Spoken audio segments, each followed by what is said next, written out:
Russia. Russian President Vladimir Putin stepped onto the swaying deck of a miniature submarine. He squeezed inside the capsule, and the craft descended into the Black Sea. The purpose of Putin's excursion, people were told, was to view the wreckage of an ancient ship. But it soon became clear that archaeology was the last thing on Putin's mind. The craft leveled out and moved toward the Crimean coastal city of Sevastopol. It surfaced near a waiting yacht, which sped the Russian president to the seaport and deposited him on Crimean soil. It was August 2015, less than 18 months after Russia seized the Crimean Peninsula from its parent nation Ukraine. At the time of the takeover, Ukraine had been making overtures to the West with the possibility of joining the European Union. To prevent such a move, which would impede Putin's ambitions for a reunited Soviet bloc, he had not only annexed Crimea, but also infiltrated eastern Ukraine with Russian soldiers. His purpose was to stir that nation, already reeling from political turmoil, into chaos. It was his way of saying, "Crimea is Russian territory. I don't need an invitation. I can come here anytime I want in any way I want." Moments after Putin landed at Sevastopol, a BBC reporter questioned the legitimacy of the takeover. Putin replied, "The future of Crimea was determined by the people who live on this land. They voted to be united with Russia. That's it."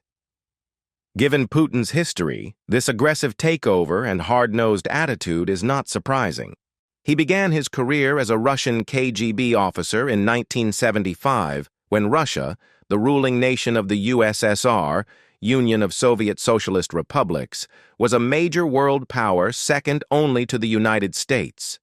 Russia was feared around the globe for its massive nuclear armaments and threats of communist takeover. Putin retired from the KGB in 1991 and entered politics, rising to power under Boris Yeltsin's administration. When Yeltsin resigned in December 1999, Putin became acting president. He was officially elected in March 2000 and subsequently held the offices of President 2000-2008 and Prime Minister from 2008 to 2012, before being elected President again in 2012 and re-elected to another term in 2018. Russia. At the midpoint of Putin's rise to power, President Ronald Reagan's policies brought down the Soviet-Russian threat without firing a shot. The fall of communism and the disintegration of the USSR must have been a bitter blow to the ambitious young politician. Many believe that from that moment on, Putin has been driven by his determination to restore Russia to its former glory, the Russian awakening.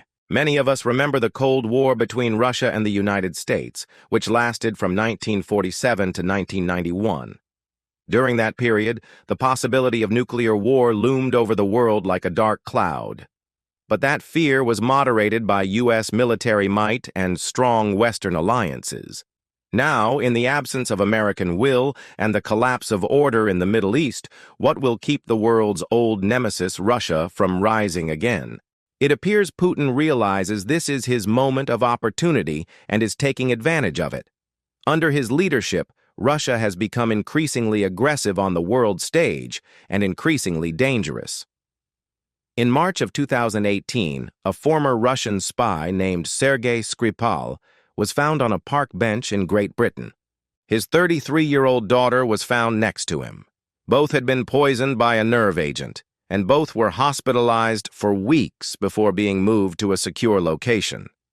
British police later connected this attack with a similar poisoning involving a woman named Dawn Sturgis and her partner Charlie Rowley.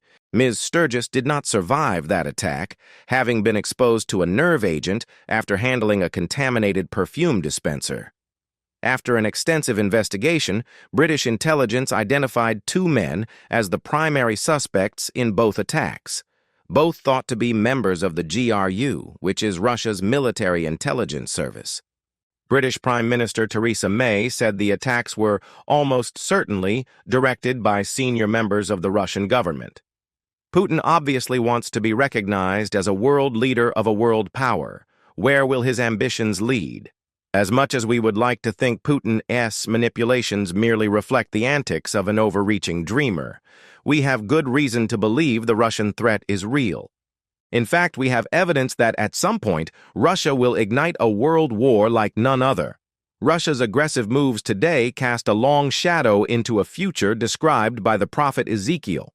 The Russian aggression. Approximately 2,500 years ago, Ezekiel predicted Russia's return to power in the latter days.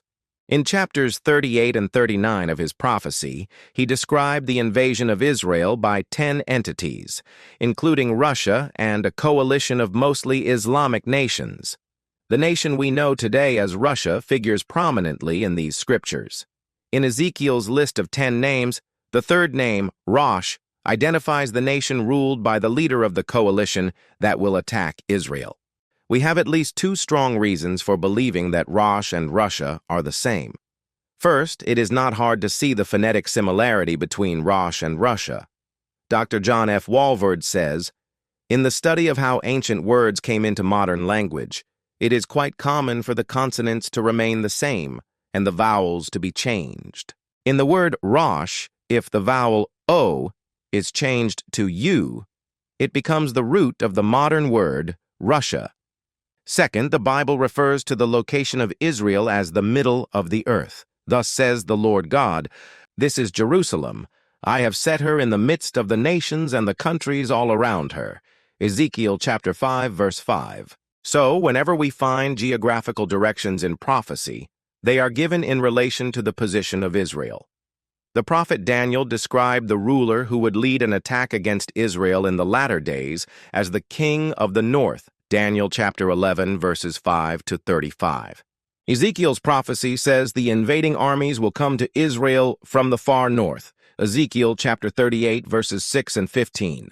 Only one country occupies a geographical position in the far north in relation to Israel. That nation is Russia, whose landmass stretches from the Baltic to the Bering Seas. The Russian alliance. Now that we have identified Ezekiel's Rosh as today's Russia, we will turn to the other 9 names listed in his prophecy, names that identify the leader and the nations forming the alliance that will attack Israel. The commander of the alliance. The first 2 verses of Ezekiel 38 read, "The word of the Lord came to me, saying, Son of man, set your face against Gog, of the land of Magog, the prince of Rosh, Meshech, and Tubal." Unlike the other names in this prophecy, Gog refers not to a nation, but to a person. The word Gog means high or supreme. Some scholars believe that Gog is not a personal name, but a title, such as president or pharaoh. Gog is the leader of the armies that will invade Israel, and God commands Gog to be a guard or commander for these nations. "Prepare yourself and be ready, you and all your companies that are gathered about you, and be a guard for them," verse 7. The countries in the alliance here is what we know about the countries named in this future coalition who will attack the nation of Israel. Magog. According to Genesis chapter 10, verse 2, Magog was the second son of Japheth and the grandson of Noah. Most scholars identify the land that Magog founded as the domain of the Scythians, who lived in the mountains around the Black and Caspian Seas. I like to identify this area as the homeland of the Abi-Stan countries, which are all states of the former Soviet Empire: Kazakhstan, Kyrgyzstan, Uzbekistan, Turkmenistan, Tajikistan, and perhaps Afghanistan. According to Mark Hitchcock, these nations today have one thing in common: Islam, and within their borders they have a combined population of 60 million. Meshech and Tubal. Meshech and Tubal were the 5th and 6th sons of Japheth, and therefore grandsons of Noah. Genesis chapter 10, verse 2. The descendants of these men established cities or territories bearing their names. C.I. Schofield identifies Meshech as Moscow and Tubal as Tobolsk. Other scholars identify them as territories in modern Turkey. Persia. According to Ezekiel chapter 38, verse 5, Persia will also participate in Russia's invasion of Israel. Persia changed its name to Iran in 1935, and then, in 1979, changed it again to the Islamic Republic of Iran. Iran and Russia will be the leading forces in this final attempt to wipe Israel off the map. Today, Iran is wielding its malevolent influence not only in the Middle East, but in the West as well. Ethiopia. This is the first of two North African nations named as part of this coalition. Ethiopia was founded by Cush, the grandson of Noah, through his second son, Ham. Genesis chapter 10, verse 6. When Ezekiel made this prophecy, Ethiopia was the land south of Egypt. Today, that region is the modern country of Sudan. Along with Iran, Sudan is one of Israel's fiercest enemies. Libya. Libya is the land west of Egypt, the only country on Ezekiel's list that retains its ancient name. Like Ethiopia, it was founded by a son of Ham, in this case Genesis chapter 10, verse 6.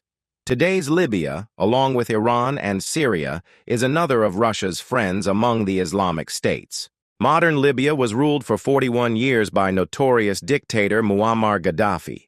Even now, Gaddafi's legacy continues to haunt Libya, which is still racked by civil war and street violence as militant Islamists vie for control. What's more, the Libyan government has been renewing ties with Russia in hopes of purchasing military armaments. Gomer. Gomer was the first son of Japheth and the grandson of Noah. Genesis chapter 10, verse 2. Because of the similarity between the words, many have taught that Gomer was the founder of the nation that is now Germany. Believing that Gomer represents modern Germany, John Phillips wrote of the death and chaos that nation has inflicted in the past. A united and greater Germany, Gomer and all his bands, had come within a hair of winning World War II. It had taken all the combined might of the British Empire, the Soviet Union, and the United States to fight Germany to a standstill. What if a united and anti-Semitic Germany were to seek its future fortunes while allied to an anti-Semitic Russia?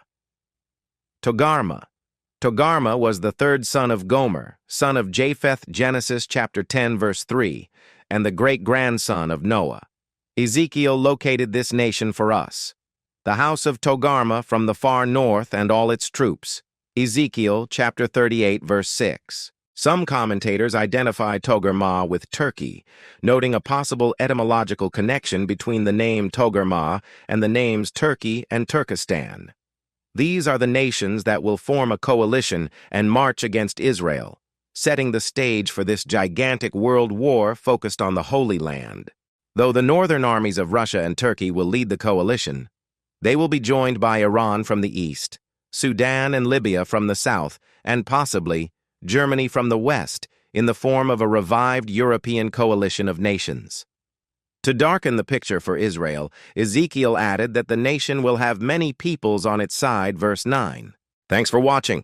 Please subscribe to our channel to get more videos like this, and write your comments.